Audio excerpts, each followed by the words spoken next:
We're a unique podcast for families of faith, produced by parents and pastors who understand and appreciate how hard it is to maintain your faith in a hostile culture.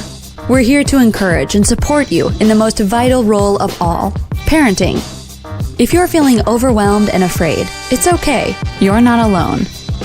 Brilliantly Brave is hosted by two honest and engaging dads with 9 kids between them.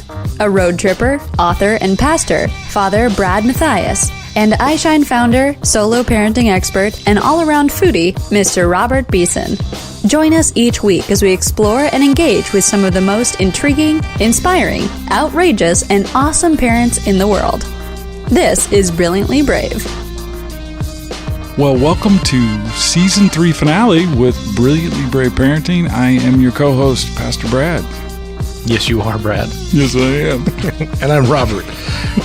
It is so good to be here. It's been a great season. So you're laughing because I went into my showbiz voice. Yeah, a little bit. Yeah, a little bit. When the mic goes on, right? The magic happens. The magic happens. That's right. Well, Season 3 is one of those seasons where you sort of you're walking through the interviews and you don't realize it, but suddenly you've done 9, 10, 11 interviews and you're like, wow, that was an entire season. It went pretty fast. That's kind of how I felt this year. It went by really quick. We had some great guests, but it just seemed like because we recorded a lot of them in chunks, like we'd do 3 in a day or 2 in a day, and then before you know it, like, wow, we covered a lot of ground. There's some great episodes. Yeah, there are. And I know it's always hard when we look at these, there are multiple people that you're like, I really enjoyed that interview, or that was really fascinating, helpful. It's always hard to pick 3, and the producers pick 3. So for those that we didn't pick, our apologies. Like, we had to pick 3. Let's just say this. We picked you, but our producer told us not to pick you. So that's right. It's the producer's fault. It's not our fault. And you can instant message or email us, and we'll give his address at the end. Yeah, and his cell number. Yeah, that's great. So this first one, Phil Stacey. We knew we'd have fun with him. Absolutely, we knew that would be a good thing. But as we've gotten to know Phil, you begin to realize that there's just this constant sort of elevation when you talk to him. He's constantly kind of raising the bar a little bit. Right. And as a Christian, as a parent, it's always good to listen to people who are really, really working hard at parenting. And Phil kind of gave me that vibe after, first of all, he called in from a hotel in D.C. or something. Yeah. He had slept 2 hours and he still did the Skype call. You could tell he's committed to being a good parent. He is. And the thing I love about Phil is that his perspective on everything is different than probably a lot of people in the Christian circles, because he came out, as people might know, from American Idol. And so his viewpoint is really, he's had the experience of living kind of in both of these worlds and seeing the media side from a secular point of view, knowing and loving people in that world, and also knowing his calling and knowing his place in the church. And so he brings a real fresh perspective, especially related to how are we as Christians engaging and relating to what's happening in our culture. Yeah, I know. For me, as he was talking and I was looking over our notes, this idea of flipping the questions on our kids was kind of what emerged as the theme for this year, this interview with Phil. And it was this idea of him putting his kids, or allowing his kids, to be in situations where they're confronted with the culture. Right. He wasn't sort of protecting them. It wasn't like bubble parenting. Right, because I think he's seen that, we're not doing our kids any favors if we're just locking them in closets and not letting them see that there's the real world. Because at some point they are going to leave the house and they are going to have to deal with what's really going out there. And so better to do that when they're under our care than to just leave them to their own devices when they leave the nest, so to speak. Right, and it's not the balance here is for the parent is this isn't like taking risks with your kids. This isn't just throwing them out there and saying, "Hey, man, swim." No, I don't think. Well, I know that's not what he's saying. Absolutely, and so what I love about it is the fact that he articulates in this interview, what they're doing, how they're engaging the culture with their kids, and in particular, he gave the illustration of, they know people who are gay. And so they go to dinner at their house and they're trying to engage with them as a ministry, trying to reach out to them and show them the love of Christ. And they bring their kids with them. Right. So they're modeling. how Exactly. we act in this culture that may be contrary to what we believe or how we live. Doesn't mean that we shun them all and we just hide from people. It means that we go to them, we show the love of Christ, and we model that for our kids so they know how, and they're prepared to do that on their own. Yeah, and then he took the next step. Not only did he model it, but on the way home or the next day, they had a discussion as a family. Like, okay, so we don't believe the Bible's in support of that behavior, but that doesn't change the fact that we're to love people and that we're to reach out to them and be in a relationship. So he not only modeled it, but then he went ahead and discussed it with them. And his point was he did it before someone else does. Exactly. I love that. And it all comes down to being really parenting deliberately, being deliberate about the things that we do and not just leaving things to chance. Yeah. Well, I mean, Phil's one of those guys who's as busy as anyone I know. He's always doing something for the kingdom of God. If you are in the Kansas City area, you should look him up because he's a worship pastor. I mean, Are you saying go to his house? No, you should go to his church. That's definitely it. And so you can go to Brilliantly Brave Parenting website and you can find out where his church is and what he's up to. And you can follow him on Facebook or Instagram and just generally get an idea. I mean, a lot of the stuff that's cool about what we do is we're just bringing these people to the attention of our audience. Mm-hmm. We're not trying to exhaustively explain who they are or what they're about. We're just sort of teasing them a little bit. Like, this is who this might be. This could be someone you could really follow. They may have books. They may have resources that you should get. If you like them, if they connect with you, if you feel like their perspective is helpful, you can go a lot further than this podcast gives you. So that's part of what we're trying to do. Well, let's get into this interview with Phil. But I think a lot of parents, and I'll just use myself as an example, we approach parenting out of fear. And if they get Snapchat, that means X, Y, Z, blah, blah, blah, blah, blah. And so I just shut it down. I'm not even gonna have this conversation. And I'm learning the further I go in parenting, that's not healthy.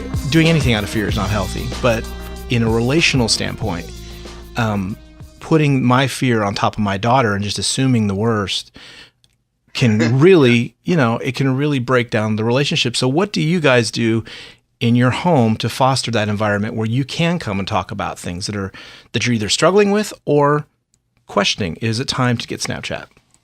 Well, we've had a policy of being very honest with our kids. I think transparency, honesty, maybe to a fault, like in our home. Like we've done the whole. We began sex talks when they were like children, like little children. Like I read some interview. I think it was either Trent Reznor or Marilyn Manson. I think it might have been Marilyn Manson who said, if you don't want to raise your kids, I'm happy to do it. And it triggered something in my head because I believe we have an enemy. And the Bible specifically says he's roaming about like a roaring lion, seeking whom he may devour. And I realized that I need to get to my kids first on every subject. I want to be the first person they hear about sex from. I want to be the first person they hear about, when we're talking about like gay marriage and society and all that stuff. I want, we have a lot of friends who are gay, and so even at young ages, I took them to our friend's house to eat dinner. So it would foster questions that we could begin to answer, even when I think they're like 9 and 6 years old. That trust level, me trusting them with that level of conversation. And I'm not trying to manipulate these kids. I'm just trying to offer from a biblical perspective. But I will say that when I was 12, my father set me down, and he basically just gave me permission. Like he was like, son, I'm rooting for you, and I want you to know something. As much as I want you to believe everything the exact way I do, I also want to believe in faith that you're smarter than me, that you're going to figure things out that I haven't figured out. And in honesty, between you and Jesus, you're on your own. And he said, I want you to seek God for yourself. I want you to own your relationship. Wow, that's great. With God. And I'm going to help you in any way I can. I'm going to answer any questions that I possibly can. And I'm going to support you, and I'm here. But I want to encourage you to seek God. Yeah. So what you and Robert are describing is a relationship with God. You're not talking about just there's this thing in the sky. There's this all-knowing, all-powerful being that's up there. You're actually introducing God into life for your kids, and you're asking them to wrestle with God in the real issues of life. I think that is the essential role of a parent. I mean, we're modeling that. You can avoid it if you want to, but that's why we're here. We're here to navigate the difficult things. Honestly, the simple stuff, the simple day-to-day, they don't need us for anymore. Not when they get to my kids' age. You know, I'm convinced that my 14-year-old is so enterprising that if the zombie apocalypse broke out and my wife and I were destroyed, I think my daughter is smart enough to figure out how to survive. Like they are very smart. You know, they have access to so much information that we didn't when we were kids. The internet didn't even, you know, get into homes till 95, 96 or whatever. And so we didn't grow up with the amount of information that's being pushed. I want to address subjects with my kids like faith, because I mean, my daughter's discovering there's a lot of people out there that don't even believe in God. This is my 11-year-old now. And she's like, well, you know, why do people not believe in God? And I'll turn it around and say, well, why do you believe in God? Is it because I told you that he's real? You know, what is your actual reason? We're going to have these hard conversations before they go off to a secular college somewhere and a professor tries to talk them out of faith. You know, I want her to have a reason that's not my reason. It's her reason, you know. I think that's great. It's God who protects her, who loves her, and personally. Yeah, I think that's so true. Because you can push them away a little bit, but remember, each of us had to own our own faith as well. Yeah. So there was times when we had crises of faith and moments where we were like, you know, I went through all sorts of different seasons. You know, I read the Quran. I read a lot of different religious writings, and just in my search of who God is. You know, there was something that brought me full circle to where, you know, I'm your typical evangelical. I love Jesus, and you know, yay, you know. Right. But this is my journey, and this is a journey that Jesus and I have been on together, and I don't believe in God just because my grandpa was a preacher, kind of thing, you know. Right. We don't get out of that. As hard as that is, that's parenting. It's the tough stuff. Yeah. It is. I think Robert and I are firmly in your camp. We would say many times in these interviews and in our own conversations that, you know, there is a necessary sort of wrestling for faith to be owned by our kids, for them to actually grab it and take it, rather than for us to behavior modify. And I think that's an important distinction that you made, Phil, is that, you know, our kids – in our day, when we were kids, our parents did need to teach us some of the fundamental practical things of living. Nowadays, I was walking around a mall yesterday. I was in Chattanooga, and my stepson, who is 14 years old, we were standing at a Baskin-Robbins counter, and he's like, do you know the difference between assets and liabilities? And I said, yeah. And he said, well, do you really? Because a lot of people consider their asset to be their house, but really that is a liability until you turn it. I mean, he just like had this, it's just 14 years old because he's reading this Rich Dad, Poor Dad book or whatever. And so I know exactly which child you're talking about. Yeah, exactly. Yeah. So the stockbroker. Yeah. Yeah. I mean, have you watched the penny stocks this week kind of thing? It just, you know, the Bitcoin did blah, blah, blah, blah, blah. Anyway, so that's all kind of covered. And maybe we as parents are still trying to parent those things when there's actually an opportunity to focus on deeper things, on character and modeling and asking the question. I think that's great. You flipped that question with your daughter. That's like, great. You know, there are people that don't believe in God. Why don't they believe in God? And then to flip it and say, well, why do you believe in God? And help them kind of figure that out. I think that's a really important distinction because our kids do have access to so much information on the practical side of living now, way more than they probably need. But it's this character heart stuff that is lacking on the internet, and that they are only going to find that in relationship, and the primary relationship being parents. So I think that's a really important distinction to make. I'm glad you made that. I appreciate that, man. You know, you do things, sometimes they're stupid and sometimes they're not. And here's the cool thing is that, and I love the title of your podcast, The Brilliantly Brave, because as we're talking, I'm like, you know, there's got to be somebody who's listening to this conversation who's not really addressed these subjects. And they're like, oh no, have I messed up? Have I jacked up? And the truth is that in parenting, here's what it takes to be a good parent. This is my belief. All it takes to be a good parent is to want to. You just got to want to be a good parent. if you want to be a good parent, like genuinely want to love your children and to help guide them and nurture them and all that stuff, I think it somewhat comes naturally. And none of us are going to be immune from mistakes or forgetting to talk about a subject. We can't cover every subject. But one of the reasons I love, what you're doing and what a lot of authors and organizations have done to assist parenting is that it does give us the ability to educate ourselves and get a little bit better at what we do. We research what we want to know. If we want to be a better musician, we take lessons, or if we want to be a better programmer, we buy, books or courses on programming. I think parenting is our most crucial and important role that we'll ever have. Yeah. That's me. Yeah, absolutely. Agreed. As a pastor, I'm a pastor at my church. I'm a worship pastor, but my primary job is to pastor my family, my wife, my children. And I want to be better at that than anything else. It doesn't mean I'm going to be great or whatever, but just the fact that I want to be with kids, man, they're so forgiving, especially if you acknowledge, that you want to be. You want to be there for them. I think at that point, maybe that's what I've done, Robert, to foster that environment where we can have those conversations, those difficult conversations, to let them know I may not be perfect, but I want to be. I want to be the dad you deserve. I want to be the dad that God has called me to be, and I'm going to work at it. I'm not just going to lackadaisically just exist in this role. I'm going to work and try to be good. The next discussion is artists that you've known for many years. I mean, we're not trying to make this about artists this season, but it did turn out that we interviewed several Christian artists, and Tiffany, also known as Plum, turned out to be this incredibly engaging woman. Yeah.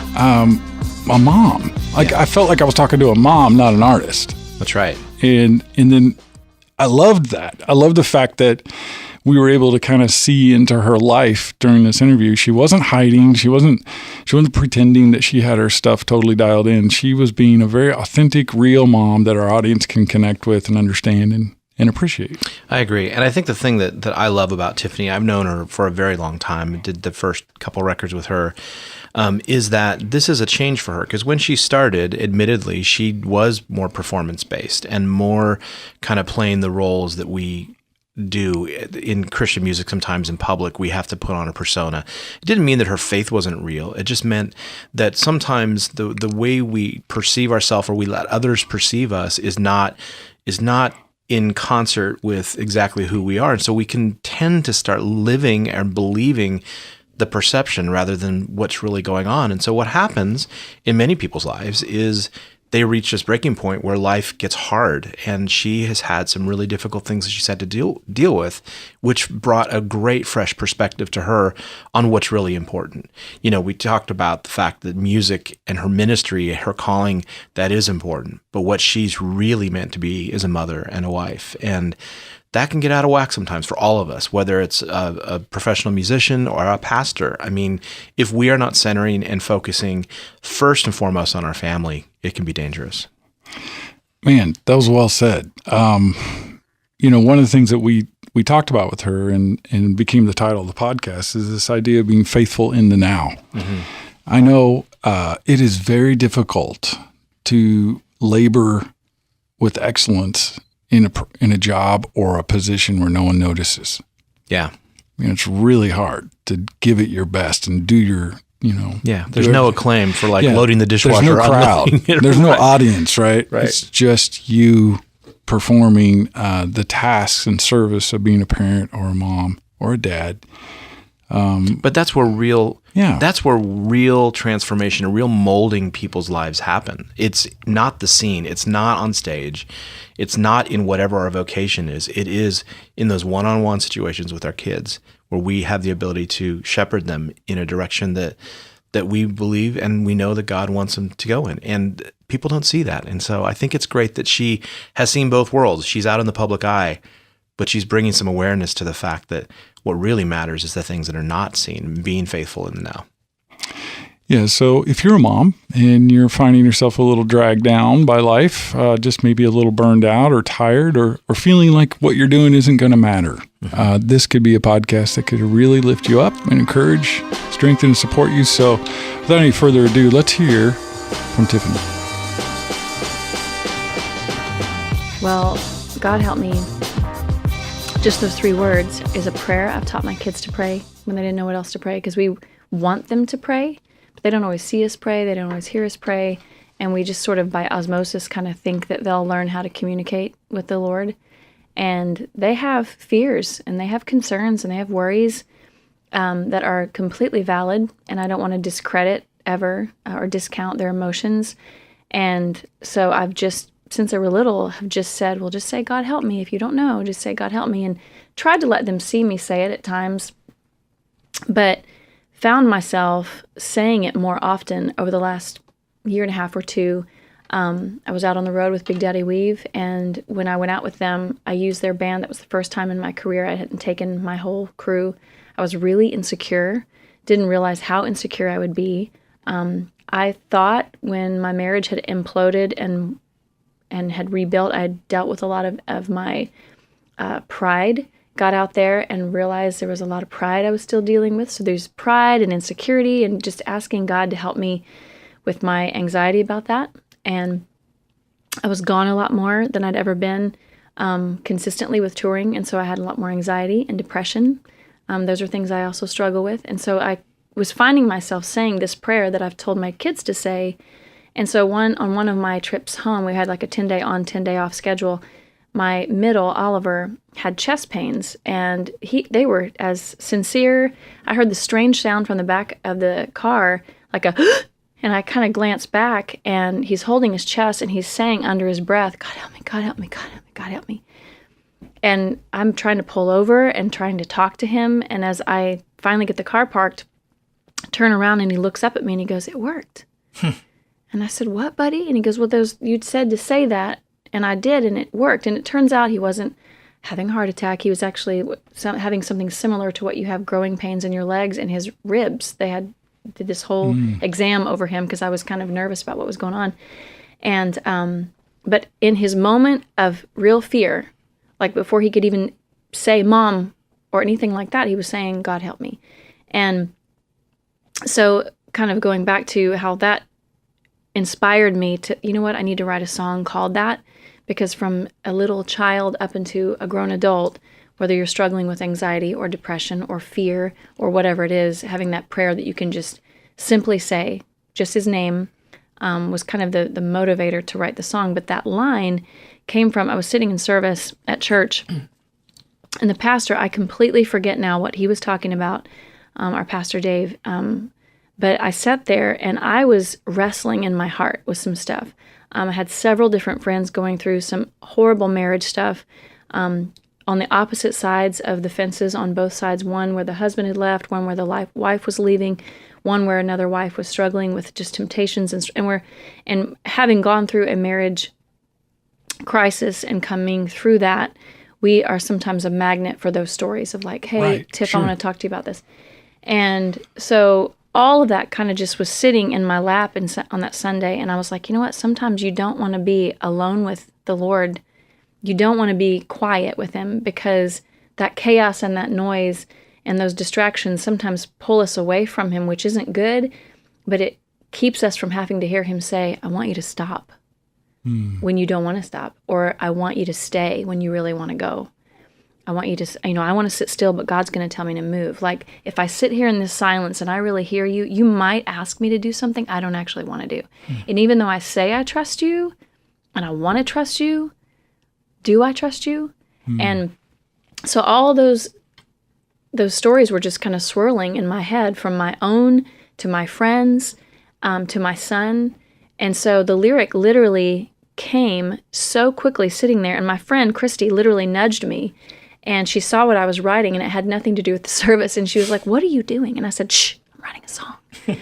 And, months down the road, when I had her come by the studio, she actually sang gang vocals on a song that's on the record, on a song called Human. But when she was in the studio, I said, remember that day you elbowed me and you were like, you're not even writing about what Pastor Dave's talking about.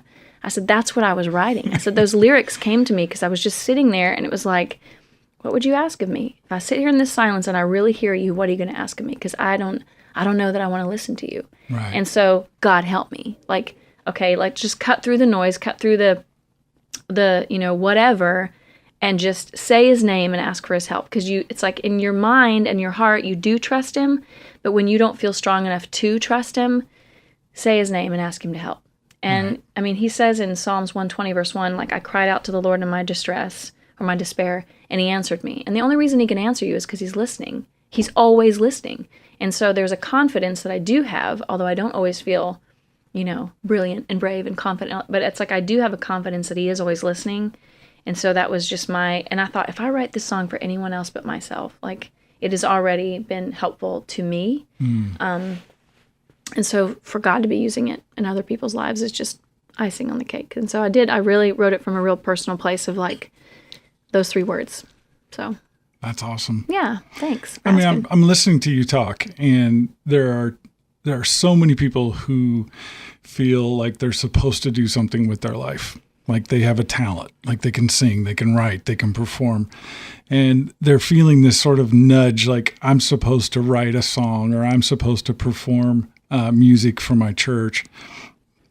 This doesn't just happen, what you just did. Like you wrote a lyric, you connected it with your heart, it came out, now there's a hit on radio. Walk us through the steps. What does it look like for someone who's sort of waking up to the fact they might be called to be in music like you are? How did you get to where you are today? Well, in 5 minutes or less. Yeah. It's funny that we're sitting here with Robert Beeson. Yeah, it is funny. But long before, I mean, Robert met me when I was 20, but long before that, when I was 3, I sang a duet in church with my dad. And I was standing in front of the mirror. You were 3 years old?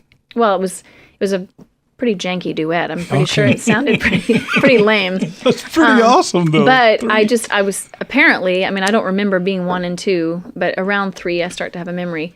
But that I was always singing Hairbrush in front of the, mirror trying to do that thing. And so he was just singing on a Sunday. My dad, if he was sitting in the room right now, I'd say he's not this great singer. He's a kind of a choir sounding, singer. That's no discredit to, excuse me, anyone in a choir, because I feel like that could have just come out the wrong way. But he's just You feel like that might have come out? Yeah, might have come out the wrong way. So to all of you choir singers who are amazing, congratulations. My dad is not one of you. He's just, that was a great disclaimer. He just liked to sing in the choir. And so it was a small church in Indianapolis, and he was going to sing on a Sunday. So he brought me along. And he had the guy at the house, in the front of the house, mute his vocal in the house when we got to the chorus, but kept both of us in the monitors so I could hear him singing with me, but the audience could only hear me when I got to the chorus, because at 3, I knew how the chorus went, but I couldn't remember all the verses. And so, the blood that gives me strength from day to day, it will never lose its power. That's the song that we sang. And a guy named J.D. Richardson came up to me afterwards, and it felt like he came up to me every Sunday, which I'm sure he did not. But for years, this older gentleman in our church would say, "When you going to sing again?" And I loved how I made him feel. Like, it made me feel good to know that I made him feel like that. And I was like, I just love singing. Singing's just so fun. And so any chance to sing, whether it was church, school, in my community, a coffee shop, my parents helped with a homeless ministry for a while. I would sing there. My mom was a part of a women's ministry in our community that whenever there was a month where they didn't have any entertainment, well, Tiffany, could you sing? Could you just come and bring your little tracks and sing something? Okay, sure, Mom. And so, I sang in roller skating rinks. I mean, I was quite the roller skating rink. I'm just kidding. That's a joke. Robert is too. I sang anywhere and everywhere, just, that there was a need. Nothing professional, nothing great to speak of. And towards the end of high school, I recorded like a custom project that were all original songs, but they weren't mine. There was a songwriter that was connected to another songwriter that kind of put this thing together and said, hey, she's got a great voice. I think his sister was my youth pastor's wife. And it was like a very random way to connect this. But, this girl in your youth group has a good voice. Maybe we could. So I sang these songs in the studio and just got some studio experience, which was fun. And then they let me like take this little CD and I would have it whenever I was going to go sing somewhere. I was not just singing tracks of songs you'd heard. These are some original songs as well. And so I'm 16, 17, and then Bill Gaither's son had a band that had 2 backup singers in it. One was married to a guy that my parents' family knew, and it was really, I mean, it really is kind of crazy. If you're listening to this and you're wondering about how this all happens, it really is just a step by step by step doors of opportunity of you just being faithful sometimes, and sometimes God just being really gracious and merciful, and his providence working through some things that I had nothing to do with, but asked me to sing backup for them by way of her husband, and that led to singing backup for some other artists. And then I would come to Nashville for rehearsals, and then, oh, why don't you sing in the studio? So-and-so needs a demo sang, or some background vocals on this record. And I literally got a voicemail at my apartment on a real answering machine with a tape in it. And it was a guy named Robert Beeson leaving me a message from Essential Records. And I was like, I don't even know who that is. And the guy in my living room, his name was Adam Anders, who's now like Glee guy, was standing in my living room, and he said, that's Jars of Clay's label. And I was like, oh, they must need backup vocals for something. And so I came to the label to meet with Robert, assuming that's what that meeting was about. And he was like, I love your voice. And the rest is kind of history. Like, it started from a real professional standpoint. The door swung wide open there. And I really feel like, without realizing it, when I was singing at a homeless shelter or a roller skating rink, you know, my mom has said on record that I think God was seeing if he could trust you with a roller skating rink before he would trust you with an arena. And so when all that kind of came to be, it was like, whoa, I don't even know. And so Plum really, Robert Beeson is a huge part of the inception of Plum, because it was like, well, what kind of music do you listen to? Okay, well, here's some things I listen to. Here's some things I like. Well, have you listened to this new record? Have you listened to that? And he was trying to help me find my voice. I never felt like Robert was like, I want you to be the next so-and-so or Christian version of this. Like, I just really love your voice. I love you. Let's just find out what your thing is. And so I kind of had to find out what that was in front of everybody. So it's like, let's do this female-fronted band thing. And okay, well, the band members are kind of swapping out here and there, but I actually can write a song. I didn't know that I could really write a song. Okay, well, let's keep doing this. And so the Evolve is, you know, here today.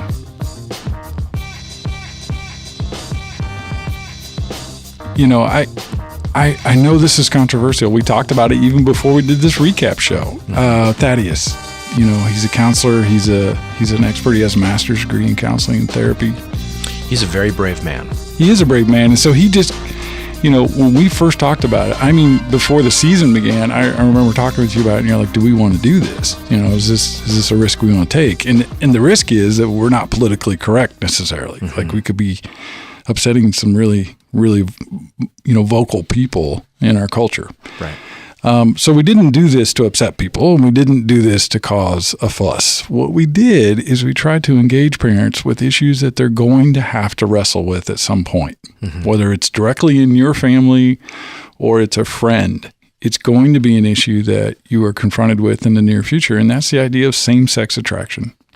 That's right. I mean, there's no getting around it, and it doesn't matter really it does matter what side you're on from just a biblical standpoint, but what doesn't matter is what is irrelevant is the fact that these are people that are struggling with something that that we as Christians need to know how we engage them, whether they're kids, whether they're just friends, whatever it is. We need to make sure that we are wrapping every bit of our approach in the love of Christ that he has for broken people, because we're all in the same category when it comes to that. And so I think the thing that scares people is that a lot of times we as Christians feel dragged into the us and them kind of conversation. And that is just an unhealthy posture to take when you're talking about trying to reach the lost or reach people with the love of Christ.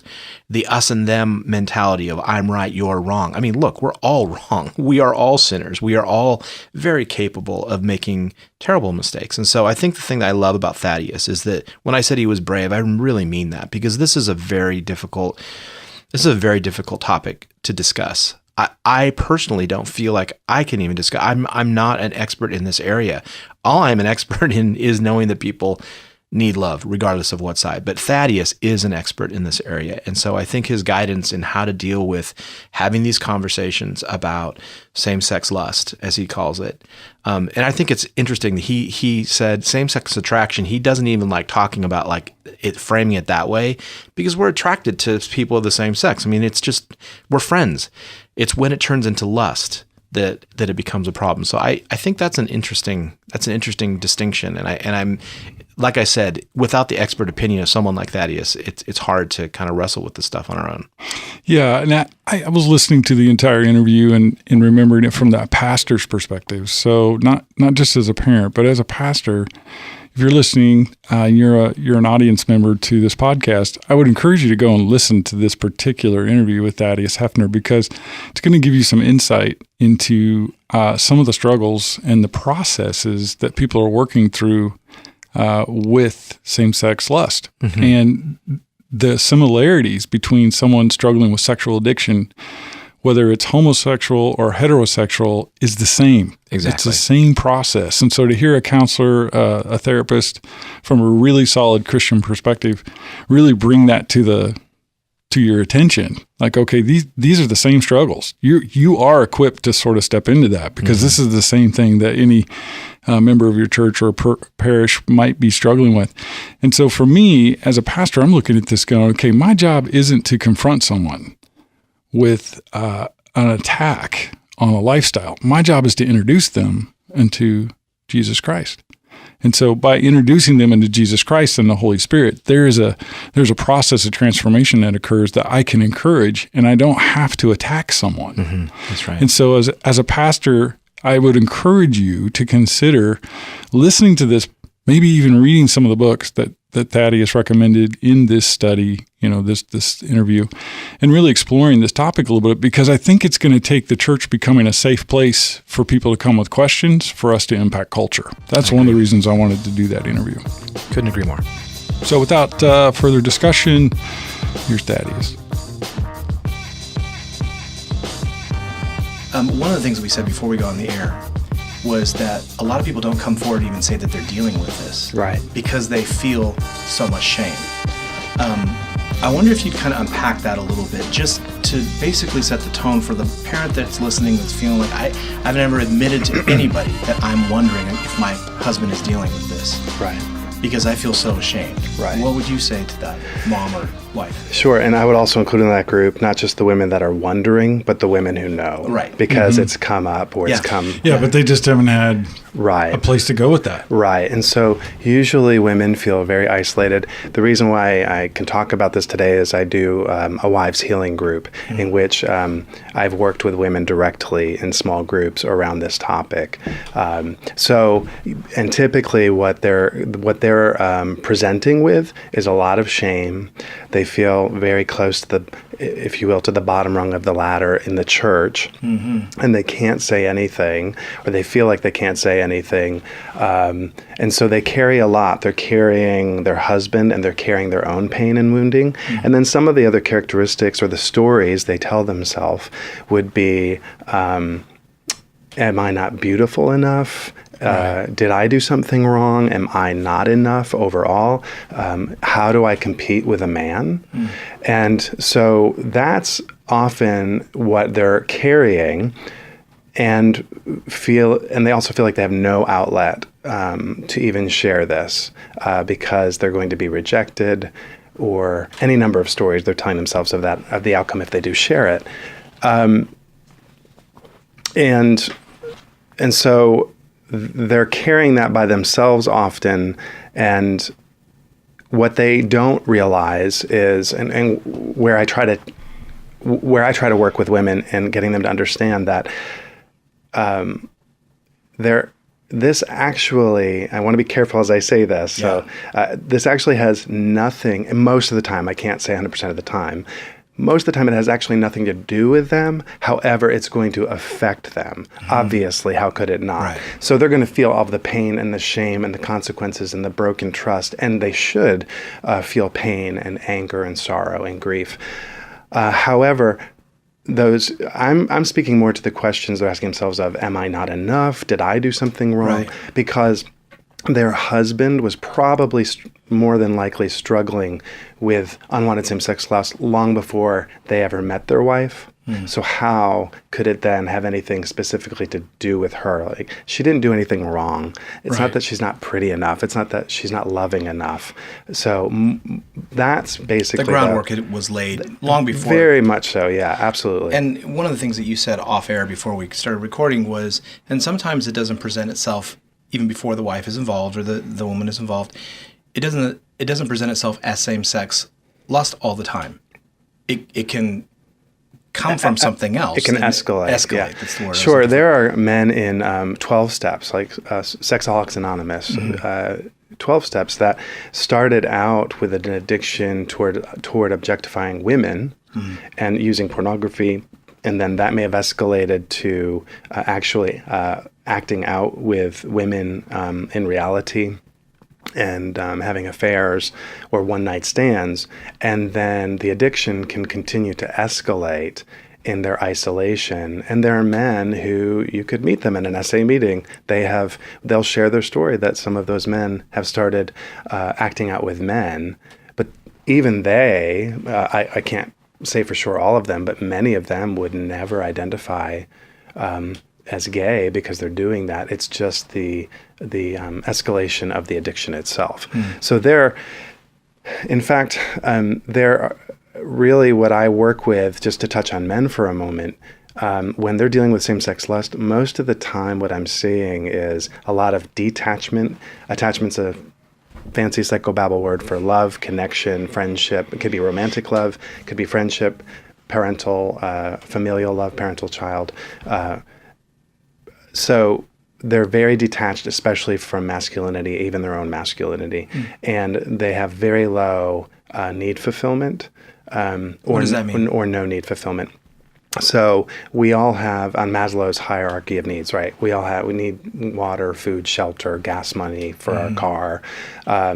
Beyond that, once that's all taken care of, the foundation, now I need affirmation, approval, acceptance, to know I belong, to know men see me as a man. That's usually what I'm working with men, and they're so afraid of being rejected by men that they will connect. The method's unhealthy, obviously, but they'll try to connect through pornography with men that way, and anyone outside of it looks at that and says, "Oh, well, are they gay or are they LGBT?" And they just don't know it, or they're not admitting it to themselves. But most of the men I work with would say, "I don't want to do that, and I actually don't even want to go and do what I'm seeing in the video or in the picture." And it begs the question, okay, then what are you really struggling with? And they really do love their wives. Right. And so they're feeling shame. They don't know how to tell her if they haven't told her prior to the marriage. So I may have gotten off a little bit in the weeds. No, that's good. And so what would you tell them? The wife that doesn't know exactly how to handle this, that either she knows or she suspects that her husband's dealing with this. I'm sure there are some. I think you already said that it's nothing to do with you. Right. What are some of the things that she can do in the home to start? What would you recommend? I mean, obviously, get in touch with you. That would be great. Or come to one of the weekends. But just someone that is in Australia right now and is not going to come to Franklin. Sure. Are there things that you can say? This is a way to start helping you in your home. Sure. At least frame who you are. Right. First of all, I'd say take the issue or the topic off the table for a moment. Put any other marital issue in there that could be explosive or that we're having issues with each other. And I say that just to express, what does your communication look like in the marriage? Are you talking? Are you actually being honest with each other? Are you avoiding each other? Right. So if you took this issue off the table, put any other issue in there, you're going to be dealing with the same kind of stress level and probably hitting a wall with each other. Now put the issue of unwanted same-sex lust back on the table and bring communication back into it. So first of all, how's your communication in your marriage? Are you talking? Are you actually listening to each other? Or are you trying to make excuses? And that goes for both, because it takes two to argue, right? It takes two to have a conversation. But so first and foremost, communication. get to the bottom of it with your husband, and perhaps bring in a counselor, like marriage and family therapist or a counselor. That's got to be so hard for a wife to do, to create a safe place where a husband would actually admit to, or like how do you start that conversation? Sometimes it's a train wreck because women are reacting rather than responding. Who could blame them? That's not a judgment. It's just because they're so upset. And so if you find yourself in that place, I'd say, you know what, if you can, take a step back, take a breath, get some support. Support can be tricky because if they're getting support prior to talking to their husband, that brings in the element of, what, you shared with somebody else about me. And so, which, you know what, if she needs to do that, she needs to do that. However, if you can talk about that with your spouse first, eventually I would encourage her, let's say we're at that stage where, okay, it's out now, we're talking about it, and she is going to need her own support. And so, but I would still talk to the husband about that, and who are one or two safe women that you can go and talk to that aren't going to throw stones at your husband, that, you know, if you want your marriage to move forward, then you need people that are going to not just support you, but support the marriage, because we're all broken in our own ways, right? So even she has her own brokenness that she brings to the table. And so that's what I would say is, if she can get support from one or two safe women, and by safe I mean trustworthy and mature, you can be trustworthy and not mature. So make sure you talk to even your husband about that and let him know, this is what I need, and here's who it's going to be. And so it doesn't send him spiraling like, oh my goodness, and he's going to take new shame messages on because now these people know. And then, of course, there's going to be his work that he has to do. All right, Robert, that is the end of our top 3, I guess, the finalists of season 3. Yes, it is. Yes, it is. Robert's smiling, big smiles. I think it's funny when you're wearing a trucker hat and you get into this radio announcer voice. It's just not consistent. Like there's some kind of that just, if you could be but my socks are normal. My socks are normal today. No, they can't be. You always wear like purple socks. Black socks. Orange socks with yellow stripes. The point is that I had a smirk on my face because you go into the radio announcer voice, which is actually a good radio announcer voice. It's just inconsistent with your look. So, yes, it has been a great season. Look, I had a mentor for that. Did you? I did. Brian Harden. Have you ever heard his voice in real life? And then you go to the Daily Audio Bible, it's like sexy voice. Are you saying that your voice is sexy? Or not deal like that. Yeah. Really? That was more Kermit. But I wouldn't admit that. Well, Brad. you give me your sexy voice. I'm not going to give you my sexy voice. Do you have a sexy voice? I have 4. Oh, well, season 4 is going to be interesting. I can tell right away. Awesome. Nice segue. Well, thanks for real, in sincerity. We appreciate our audience, and we wouldn't be here if it wasn't for you. So if you've benefited, been encouraged, laughed, whatever you've done with this podcast, we appreciate you. Please share us with your friends and anyone that might benefit, and we will see you right here back at this same place for season 4. Thanks, y'all. Parents, remember, even if you may not feel brilliant or brave, you are. For God gave us a spirit not of fear, but of power, and love, and self-control. And I am not ashamed, for I know whom I have believed. I am convinced that he is able to guard until that day what has been entrusted to me. 2 Timothy 1:7 and 13. This podcast is a service of iShine Ministries and the Tween Gospel Alliance. All rights reserved. Donations to Brilliantly Brave are tax-deductible at iShineLive.com. Review and subscribe to this podcast on SoundCloud, Stitcher, iTunes, or on our webpage. And read our blog and connect with us at WordPress@BrilliantlyBrave.com. Thanks for joining us for another episode of Brilliantly Brave.